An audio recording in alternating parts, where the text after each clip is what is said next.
오늘 머니스토리에서는요, 정윤영 전문가와 함께 소득과 지출 관리하기라는 주제로 이야기 나눠보도록 하겠습니다. 지금 바로 만나볼게요.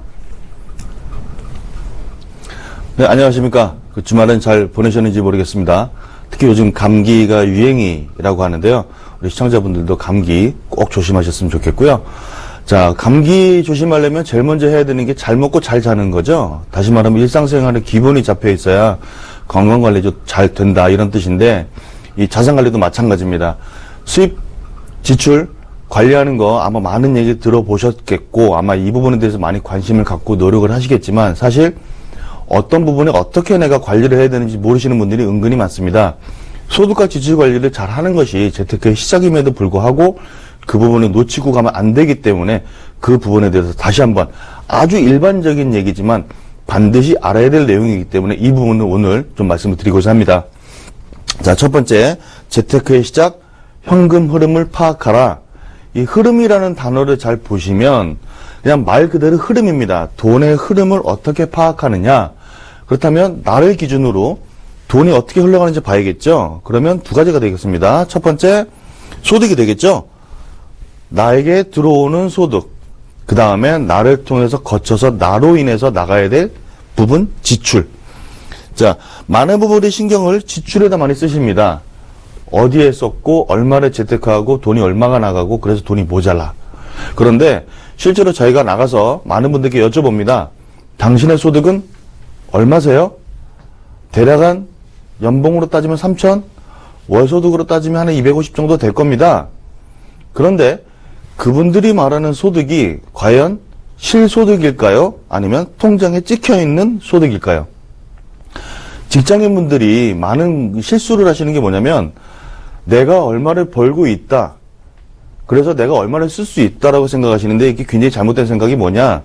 이 소득 부분이 그냥 들어오는 돈이 아니라 실제로 세금이니 뭐니 다 띄고 나서 내가 쓸 수 있는 흔히 전문용어로 가처분 소득이라고 그러죠. 가용 가능한 금액. 근데 어려운 말 빼고 쉬운 말로 그냥 우리가 쓸 수 있는 돈이 얼마냐. 실제로 당신의 통장에 얼마나 입금이 됩니까? 라고 물어보면 100명 중에 90명 이상은 대답을 정확하게 못 하십니다. 대략 한 이 정도 되지 않을까요? 그리고 통장을 열어보면 실제로는 그보다 훨씬 더 작은 금액이 들어오게 되죠. 다시 말하면 나는 300을 벌고 있다라고 생각했는데도 불구하고 실제로 들어오는 돈이 250이라고 한다면 그 50만 원은 그만큼 날아가 버리는 겁니다.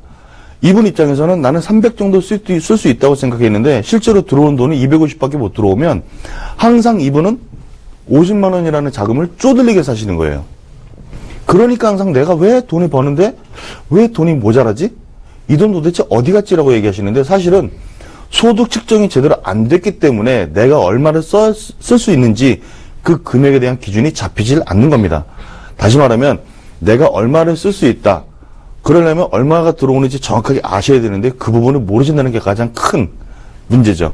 항상 계산하실 땐 내가 월급 명세서 또는 연봉 계약서에 써있는 그 금액이 아니라 실제로 내 통장에 들어와 있는 돈, 그것도 들어와 있다 하더라도 거기서 각종 세금은 차감한 실수령액이 내가 쓸 수 있는 돈이다. 이렇게 계산하시는 게 가장 좋다. 이 말씀을 드리고 싶고요. 자, 그렇다면 두 번째는 뭘까요? 정리하라입니다. 정리하라. 정리하는 방법의 대표적인 게 뭐가 있을까요? 가계부입니다. 가계부. 근데 가계부는 너무 디테일하죠. 내가 뭘 얼마 사고 어디에 뭘 하고 너무 크게 쓰시는데 그것보다도 심플하게 관리하는 법을 지금부터 알려드리겠습니다. 너무 많이 자주 하실 필요 없고요. 한 달에 2번 또는 3번 보통 월 말에 정산을 한번 하시는 게 좋은데 요 쓰는 법은 어떻게 되느냐. 자, 일단 수입입니다. 소득이죠. 내 소득, 배우자 소득, 기타 소득. 여기서 중요한 건 내 소득, 본인 소득 외에 기타 소득은 뭐냐인데 임대소득 또는 배당소득, 이자소득 이런 근로소득 외의 소득을 말하는 거고요.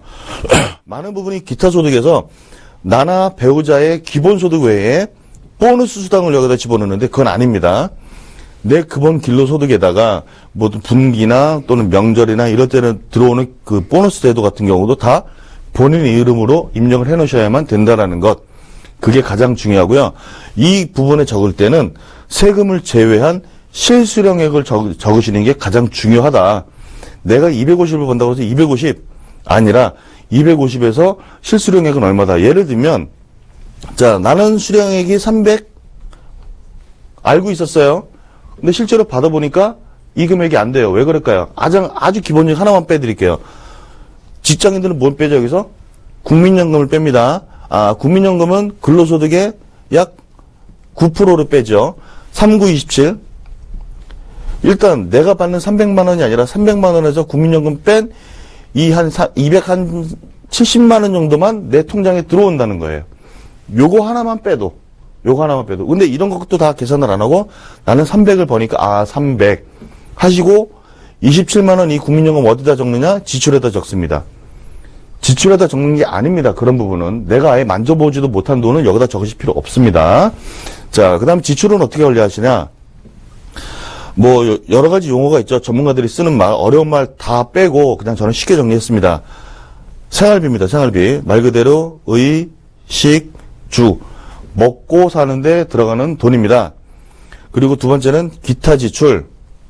생활비 이외에 교육비나 보험료, 대출 상환 비용 같은 경우는 여기다 적으시는데 여기서 주의하실 것이 있습니다. 의식주에 관련된 것. 그렇다면 주택관리비. 이거는 생활비에 들어갈까요? 기타 지출에 들어갈까요? 여러분이라면 이 두 가지 항목 중에 어디다가 집어넣으시겠습니까? 많은 분들이 주택관리비나 이런 부분들을 다 기타 지출에다 많이 넣으시는데요. 잘못된 방식으로 제가 말씀드리고 싶은 게 생활비, 의식주, 주택관리비. 주택은 주에 관련된 겁니다. 사는 거죠. 그러면 내가 사는데 공짜로 살 수가 없어요. 거기에 대한 관리비, 부대비용 여러 가지 것들이 나갑니다. 그러면 내가 집 없이 살 자신이 있다라고 한다면 이거 없어도 돼요. 그런데 집을 갖고 내가 살아야 되는 여건이 충분히 되고 내가 무조건 집이 있어야만 어디든 살 수 있다고 판단되면 당연히 이런 비용들은 여기에 들어가는 것이 아니고 여기에 들어가는 겁니다.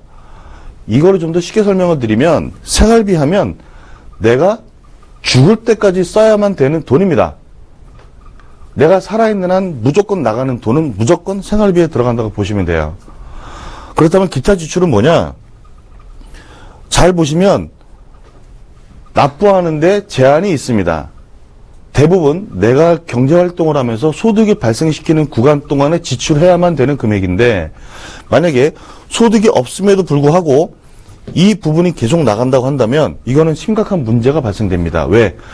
이 비용이 이 생활비를 잡아먹습니다. 이렇게.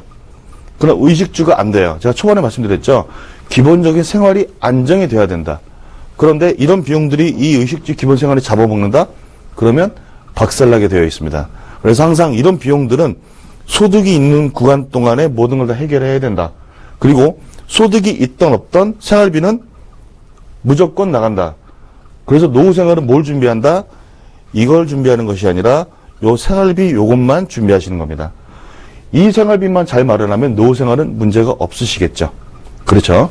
자, 그렇다면 소득 구조는 어떻게 파악해야 될까? 직장인들과 자영업 크게 두 가지로 나눠지는데요.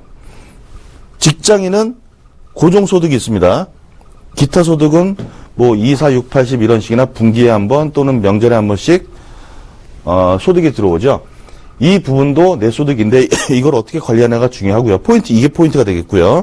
그다음에 자영업자들은 월 평균 소득과 추가 소득입니다. 직장인들은 이 부분을 잘 관리하셔야 되는데 자영업자들은 이 부분을 잘 관리하셔야 됩니다. 자영업자의 특징은 소득이 일정하게 가는 것보다 이렇게 높낮이가 될 수 있죠. 그럼 월 평균적인 소득을 뽑아서 나는 평균 이 정도 벌겠구나.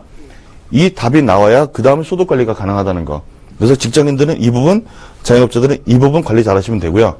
마지막으로 내가 일한 돈은 어딘가 들어오죠. 그게 어디죠?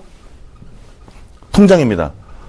통장은 이자를 받아서 내 돈을 불리는 곳이 아닙니다. 앞으로 생각을 바꾸셔야 될 건 내 통장은 자금을 단지 보관하는 곳. 그래서 이걸 좀 간단하게 말씀드리면 열심히 일을 하시죠. 고정소득, 기타소득, 자영업자, 근로자 기준이라고 말씀드릴 수 있는데 소득이 들어옵니다. 통장에 들어오면 내 통장에 돈이 들어와서 굉장히 만족하시죠. 그런데 많은 분들이 얘기하시는 게 뭐죠? 들어오자마자 다 나갔어. 어디 가는지 몰라. 이런 얘기 많이 하시죠?